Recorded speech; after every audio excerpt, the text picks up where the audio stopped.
Prenez soin de vous avec le groupe Vive et votre programme La Santé d'abord. Groupe Vive, entrepreneur du mieux vivre. Bonjour à tous, soyez les bienvenus sur le plateau de La Santé d'abord, l'émission qui préfère prévenir plutôt que guérir. Et s'il y a bien un domaine où la prévention joue un rôle primordial, on le sait aujourd'hui, c'est celui du cancer. Dans 85% des cas, l'origine serait environnementale. Alors même si on peut se réjouir des progrès phénoménaux réalisés au niveau des traitements, la prévention, c'est-à-dire l'alimentation, l'hygiène de vie et bien sûr le dépistage reste la meilleure des thérapies. Et on en parle aujourd'hui sur le plateau de La Santé d'abord à l'occasion de la journée mondiale du cancer.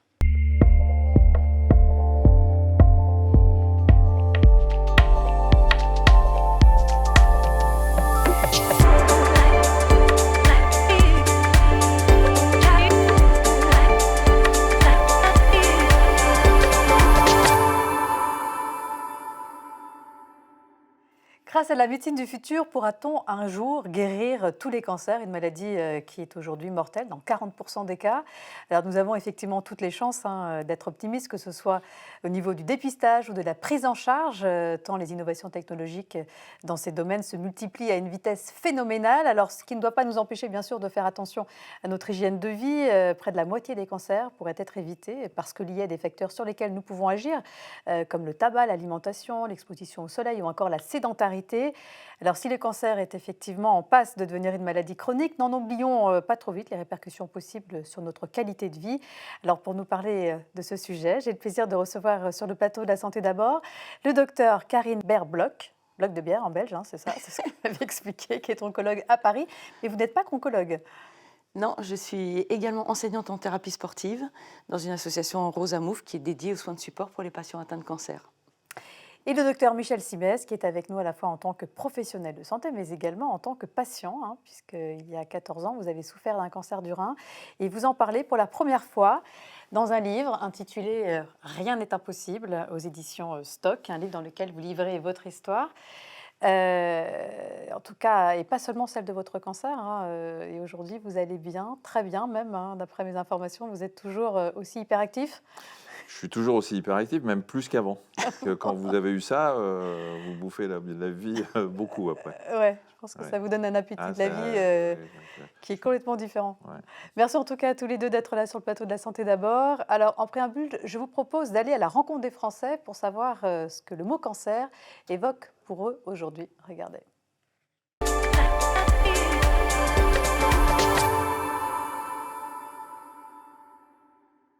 Quand j'entends le mot cancer, je pense famille, touchée par des cancers fréquents, cancer du sein, avec décès dans la douleur après X et X traitements. Moi j'ai vécu déjà des situations dans la famille, autour de moi beaucoup d'amis. Alors c'est vrai que j'en ai pas mal perdu. Sur 6 qu'on était, j'ai plus que ma sœur.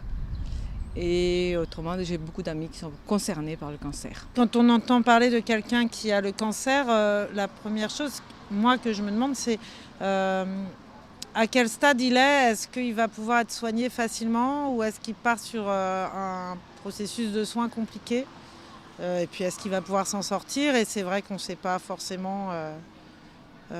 dans les mauvais scénarios, quoi dire pour réconforter. Plus de prévention, ça veut dire effectivement d'informer les gens, de faire des campagnes, et puis de chacun autour de nous, de parler, de communiquer, d'enlever le côté trop secret de ces maladies. Il y a de la prévention, après je ne sais pas s'il y en a assez ou pas. De toute façon, je pense qu'il ne peut pas y en avoir de trop, mais après, il ne faut pas non plus nous matraquer avec ça et nous angoisser tous les jours, parce que je pense que le stress est aussi facteur de cancer.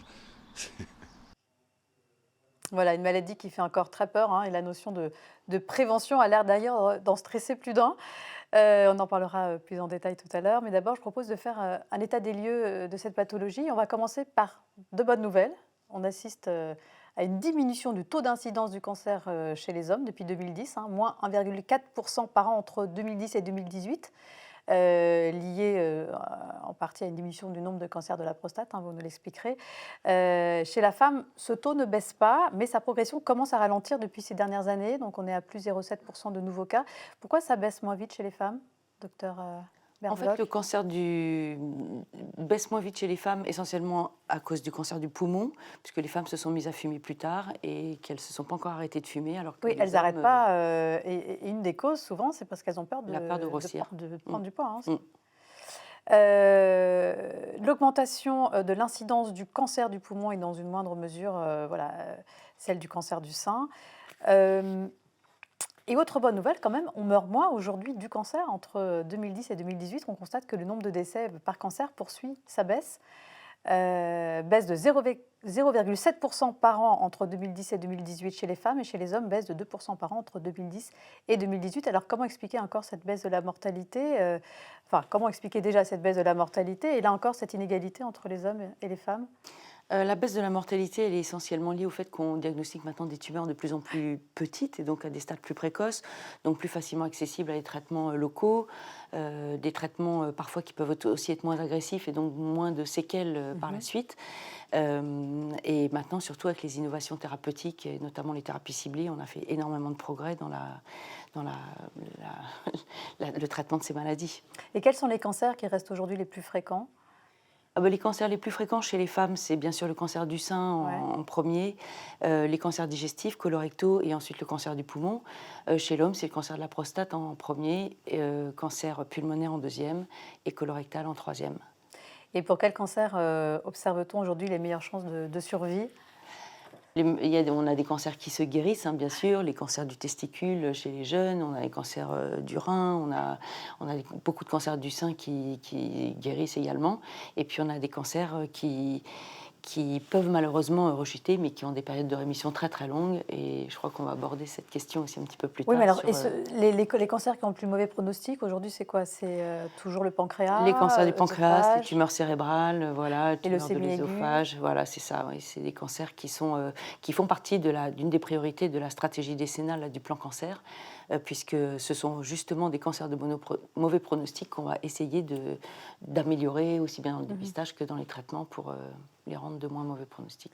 Alors, on parle de taux de survie, mais dans certains cas, vous parliez de guérison, de cancer guéri, mais quand est-ce qu'on peut parler vraiment de guérison ou de rémission? Michel, aujourd'hui, vous dites que vous êtes guéri, ou vous êtes en rémission ou en survie? Comment faire la différence? Moi, j'ai eu un cancer il y a 14 ans. J'ai eu un bon cancer. Parce qu'on peut il y a des bons et des mauvais cancers. C'est-à-dire une tumeur du rein qui, théoriquement, une fois enlevée, en tout cas au stade où on me l'a diagnostiqué, c'est-à-dire elle faisait 3,5 cm, à ce moment-là, on l'enlève. J'ai même pas eu de chimio, pas eu de radio. Et c'est pour ça que je parle de bon cancer. C'est qu'une fois que c'est enlevé, c'est enlevé.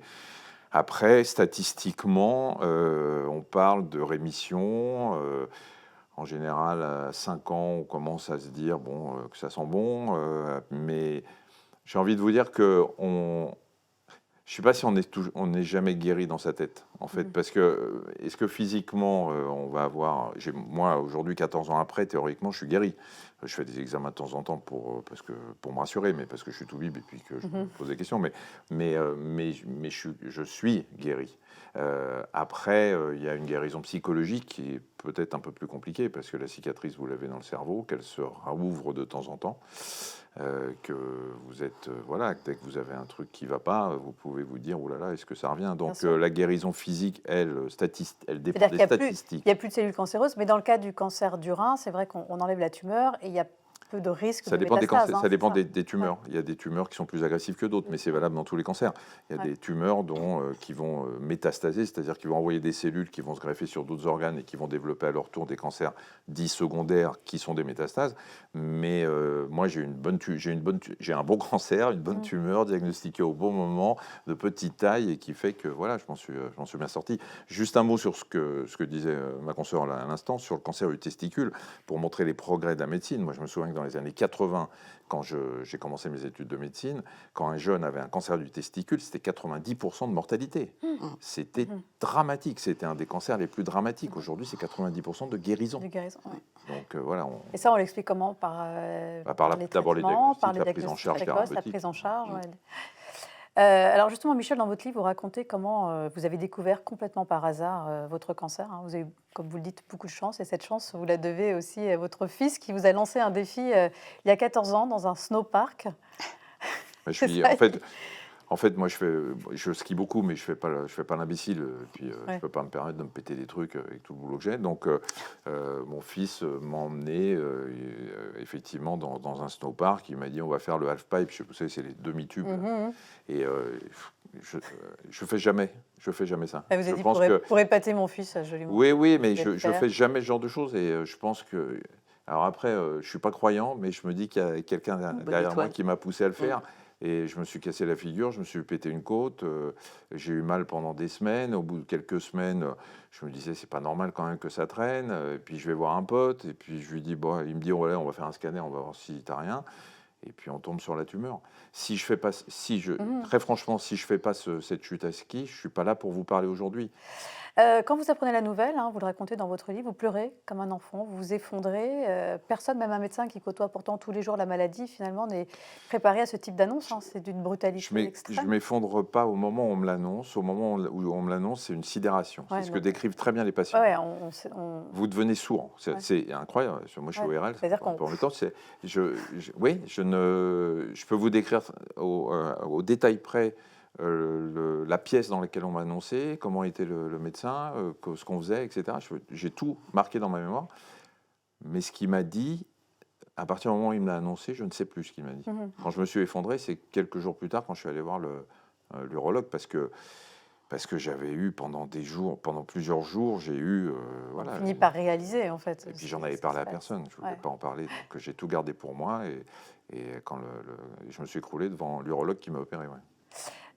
Docteur Perbloch, j'imagine que pour les médecins, annoncer ce type de nouvelles, ça reste toujours une épreuve à chaque fois. Toujours, parce que chaque individu déjà est différent, et donc il faut savoir un petit peu comment utiliser les mots pour que la personne comprenne. Quelle est la meilleure attitude à avoir? Quels sont les mots qu'il faut utiliser dans ces moments-là? Parce que je ne sais pas s'il y a une attitude. Vous n'êtes pas formé non plus dans vos études? Non, alors on peut aussi se former quand même, parce qu'on a quand même été beaucoup aidé grâce au plan cancer, justement, à se former, à comment dire, etc. Je ne pense pas qu'il y ait une recette pour tous les patients. Et en fait, il faut déjà laisser parler la personne, de lui demander un petit peu qu'est-ce qu'il en pense de son examen. Parfois, il arrive déjà avec une mammographie, par exemple, dont il sait qu'il y a un doute. Donc, qu'est-ce que vous en pensez? Et puis, petit à petit. Et en fait, de toute façon, il faut dire les choses avec les mots qui sont le plus entendables possible par le patient. Et moi, j'essaie souvent de faire reformuler derrière, parce que comme ça, le patient, il utilise ses propres mots, et donc on peut se mettre dans son vocabulaire. Bien sûr, et leur dire surtout qu'ils ne sont pas seuls. De toute façon, nous, on est là pour leur proposer des traitements, et donc pour les accompagner dans ce parcours de soins, bien sûr. Il ne faut pas les obliger à parler. Moi, j'ai annoncé beaucoup de cancers en tant qu'ORL. Est-ce que vous leur parliez de votre cancer à vous? Et j'ai parlé de mon cancer une fois que j'ai eu terminé de travailler à l'hôpital. Parce que je ne voulais pas que mes patients aient de moi l'image d'un médecin qui avait eu un cancer et que le malade me dise vous savez ce que c'est, docteur. Quand j'annonçais un cancer, après en avoir eu un mois, je peux vous dire que cette fameuse cicatrice dans le cerveau, elle se réveille et que il m'est arrivé d'être au bord des larmes avec mon patient à qui j'annonçais un cancer et pour lequel j'avais du mal à imaginer qu'il puisse guérir.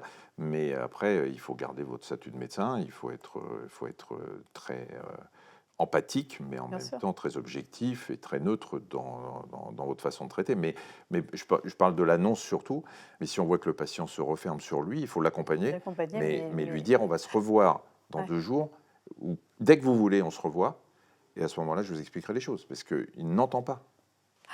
Pourquoi avoir révélé cet épisode douloureux de votre vie 14 ans après? Parce que je me suis dit que comme j'avais la chance d'avoir une certaine popularité, une grande confiance de la part des Français, je me suis dit que si... Moi, j'ai vu des chiffres de dépistage qui sont catastrophiques en France pour le cancer du côlon, l'hémoculte, la recherche de sang dans les selles, sur la prostate, sur tout un tas de cancers qu'on peut dépister aujourd'hui. Les chiffres sont très, très mauvais. Alors, chez les femmes, on le disait, c'est toujours le cancer du sein qui fait aujourd'hui le plus de ravages, et on ne dira donc jamais assez aux femmes d'aller se faire dépister. Mais en quoi consiste précisément ce dépistage? Pourquoi doit-on faire à la fois une radiographie, une échographie, et à quelle fréquence doit-on se faire dépister? Nous sommes allés interroger le docteur Ababou, qui est radiologue à Paris. C'est un sujet de Pierre Emco.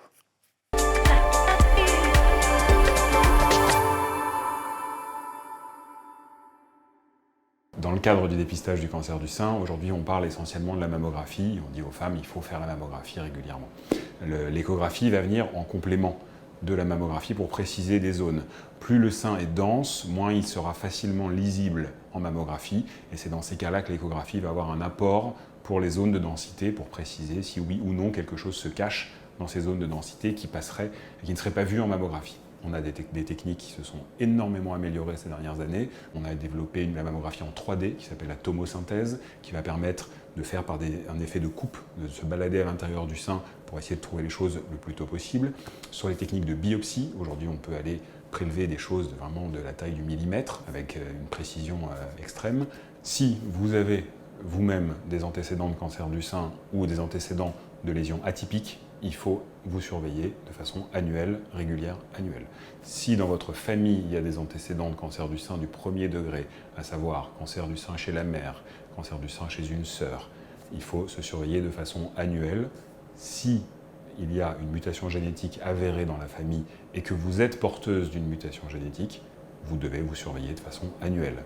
Dans les autres cas, la surveillance sera en règle tous les 2 ans.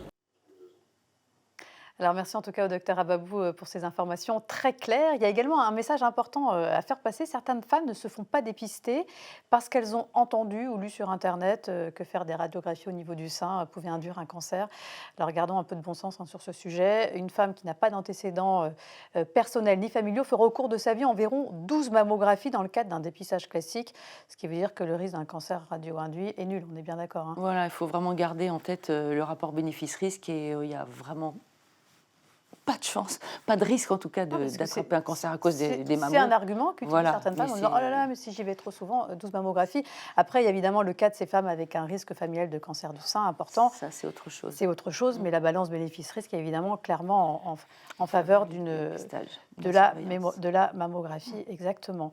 Alors aujourd'hui, la prostate, le sein, le côlon font partie des dépistages indispensables que l'assurance maladie prend en charge. Est-ce qu'il y a d'autres initiatives en matière de dépistage qui pourraient bientôt voir le jour ? Alors, en dépistage du cancer du poumon chez les gros fumeurs, il y a des études en ce moment qui sont en cours, un programme pilote qui est mené par l'INCa, l'Institut national du cancer, sur des scanners à faible dose, en fait, pour dépister justement de façon plus précoce le cancer du poumon. Chez tout le monde, hein, pas forcément chez voilà, les fumeurs. Essentiellement au départ chez les fumeurs, mais après, évidemment, l'idée, c'est de le développer accessible à tout le monde, comme pour le dépistage au niveau national. Et puis grâce à l'utilisation de l'intelligence artificielle, c'est vrai que l'imagerie des tumeurs va s'améliorer de façon spectaculaire, hein, ce qui veut dire qu'on pourra intervenir au plus tôt pour empêcher la maladie de passer à l'action. Oui, mais il faut pas rêver non plus parce que les études montrent que l'intelligence artificielle, le principe c'est quoi? C'est de faire une radio, de la mettre dans l'ordi et de demander à l'intelligence artificielle d'analyser la radio et de dire s'il y a une tumeur. Il y a des études comparatives qui ont été faites. Intelligence artificielle toute seule, médecin tout seul, et intelligence artificielle couplée à l'analyse radiologique par le radiologue. Et c'est ça qui est le plus efficace. Parlons maintenant des avancées technologiques en matière de traitement. La médecine du futur permettra-t-elle de guérir un jour tous les cancers? Alors pour certains spécialistes, c'est vrai, cette maladie pourrait être maîtrisée d'ici 10 ans, ce qui ne veut pas dire qu'elle va disparaître, mais qu'elle va devenir une maladie chronique, pas forcément très agréable à vivre, hein, mais qui ne sera plus mortelle, avec une espérance de vie presque identique à celle des non-malades. Est-ce que vous partagez ce point de vue ? Alors c'est vrai qu'on espère de plus en plus évidemment de pouvoir venir à bout de cette maladie, mais comme vous dites, la maladie se chronicise entre guillemets de plus en plus. Bien sûr, tout ce qu'on fait aujourd'hui, toutes les innovations thérapeutiques, les dépistages, les traitements plus précoces, plus ciblés, permettent de soigner beaucoup mieux les cancers. Après, ce qu'il faut voir aussi, c'est qu'il y a des cancers qui restent guéris ou en tout cas en rémission prolongée avec des séquelles, et donc c'est vraiment important de gérer ces séquelles. Et vraiment, comme vous le disiez tout à l'heure, c'est vrai que changer son hygiène de vie, faire de l'activité physique, utiliser les soins de support pendant les traitements, comme c'est recommandé par l'INCa, comme l'AFSOS, qui est l'association francophone des soins de support en oncologie, c'est vraiment se donner les meilleures chances pour avoir la meilleure qualité de vie possible pendant son cancer et aussi au décours du cancer. Quelles sont les innovations en termes de traitement sur lesquelles on peut fonder aujourd'hui le plus d'espoir ?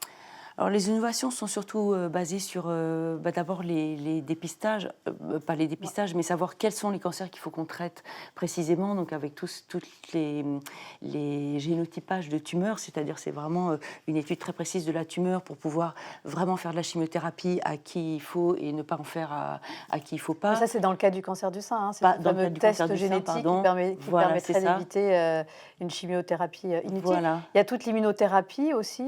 Toute l'immunothérapie pour relancer le système immunitaire du patient avec une espèce de vaccination entre guillemets.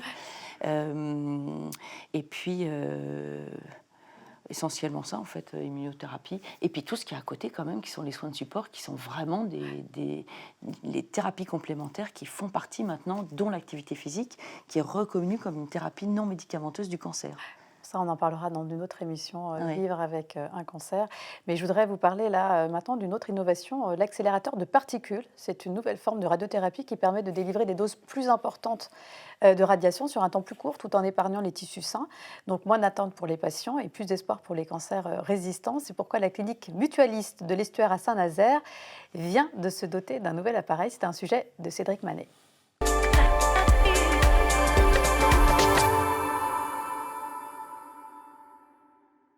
Avant la radiothérapie, il y a un temps de préparation pour bien déterminer la zone à traiter. Dans ce cas précis, donc, on va contourer le sein et les aires ganglionnaires ici, et les organes à risque, donc le cœur, les poumons, ainsi que le sein de l'autre côté. Une fois cette opération validée, direction le bunker où est installé l'accélérateur de particules. Cette machine elle est très efficace dans la délivrance du faisceau, ce qui permet de faire des traitements plus rapides, plus confortables pour le patient. Et du coup, nous permet aussi d'être plus précis encore sur la zone tumorale. Le patient est positionné dans son enveloppe. Et si le patient bouge un peu de son enveloppe, on a différents niveaux d'alerte. Et on voit que le patient, la machine nous dit que le patient n'est pas bien positionné. Grâce à cette précision, les parties du corps toujours saines ne sont donc pas abîmées. Comme on a la possibilité d'avoir une imagerie très précise de repositionnement, on peut réduire les marges entre la vraie zone tumorale que le médecin cherche à irradier et la zone qu'on irradie pour être sûr de toucher au bon endroit. On réduit ces marges et donc on peut épargner plus facilement les tissus sains et les organes à risque. Ces améliorations ont un impact pour les patients, des séances de radiothérapie plus courtes et plus confortables. Ça nous permet de proposer des traitements plus sophistiqués avec plus de faisceaux en maintenant un temps qui est raisonnable et la patiente, là, par exemple pour un sein, n'a pas besoin de rester une demi-heure les bras en l'air. On peut traiter en 10-15 minutes des plans très complexes qu'on n'aurait pas pu faire sur les anciennes machines. Désormais, les zones tumorales traitées peuvent mesurer moins d'1 millimètre contre 5 mm sur les appareils de génération précédente. Voilà, des tumeurs mieux ciblées, des séances plus courtes. Mais bon, toutes ces avancées ne doivent pas faire oublier que seulement 15% des cancers seraient d'origine génétique, 15%, et 85% seraient d'origine environnementale, d'où l'importance de la prévention en termes d'hygiène de vie. C'est-à-dire que la prévention, ça reste la meilleure des thérapies aujourd'hui contre le cancer. C'est ça, complètement. Il faut absolument bouger, pratiquer de l'activité physique pour éviter en prévention du cancer et également quand on a un cancer parce que ça diminue le risque de rechute dans un certain nombre de localisations tumorales. Et puis, bien sûr, lutter contre le surpoids, l'obésité, avoir une alimentation équilibrée, saine, sans trop de mauvais sucre, sans trop de graisse. Et... Ah ouais, c'est pas une grande loterie le cancer. Hein. Il y a vraiment, on sait qu'aujourd'hui, il y a vraiment des facteurs environnementaux. Michel, vous avez changé votre hygiène de vie depuis votre cancer? Non, vous aviez déjà une bonne hygiène de vie? Oui, moi je fume pas. Enfin, je bois comme tout le monde du bon vin et puis et surtout je fais beaucoup de sport. Ouais. Mais quand on parle du sport et d'activité physique en matière de prévention, la sédentarité en France, ça coûte entre 130 et 140 milliards à la sécurité sociale. C'est incroyable. Si on arrivait à rendre le sport santé quasi obligatoire, à le rembourser, on ferait des économies considérables. Et on parlait de prévention, je crois que c'est 40% de récidive en moins dans le cancer du sein chez les personnes. Une femme qui a fait un cancer du sein et qui se met à faire de l'activité physique ou du sport, c'est 40% de rechute en moins. Ça demande un effort aussi. Hein. L'effort, on va le faire nous, parce que moi, je suis porte-parole de ce genre de choses pour les Jeux Olympiques et on va faire passer le message. Et puis, et j'espère que le sport va être grande cause nationale en 2024 et que le sport santé sera remboursé. Sport santé, c'est pas forcément aller faire courir des marathons tous les jours.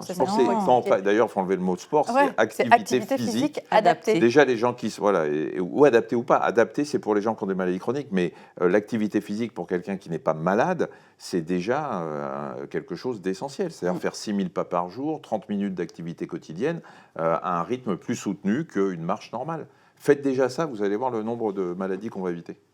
Un grand merci à tous les deux, en tout cas, pour tous ces messages qui étaient importants à faire passer. Alors justement, parmi les principaux messages clés à retenir, plus de 40% des cancers pourraient être évités aujourd'hui grâce à la prévention, qui reste, on ne le répétera jamais assez, la meilleure des thérapies contre le cancer. Aujourd'hui, on guérit 69% des cancers grâce à des thérapies mieux ciblées, qui permettent également de diminuer les effets secondaires liés au traitement. Il faut faire confiance à la médecine, c'est ce que vous disiez, c'est ce que vous dites surtout dans votre livre, Michel, et en ses progrès fulgurants, elle prépare au combat. Voilà, on n'est pas seul aujourd'hui face à un cancer, et puis éviter la surinformation sur Internet. On n'en a pas parlé, mais ça peut être très anxiogène. Je sais que vous êtes allé voir... je crois une fois, vous êtes allé une fois sur Internet. Ah non, mais moi je suis allé voir parce que je ne connaissais pas la tumeur qu'on m'a diagnostiquée. Je suis allé voir ce que c'était sur un site très sérieux et après j'ai fermé. Merci en tout cas à tous les deux pour ces messages d'espoir. Merci Michel d'avoir eu le courage de parler de votre cancer pour nous rappeler l'importance du dépistage et pour nous donner confiance aujourd'hui en la médecine. Voilà, c'est la fin de cette émission. Merci à tous de nous avoir suivis. Je vous retrouve très bientôt pour un prochain numéro de La Santé d'abord. D'ici là, prenez soin de vous.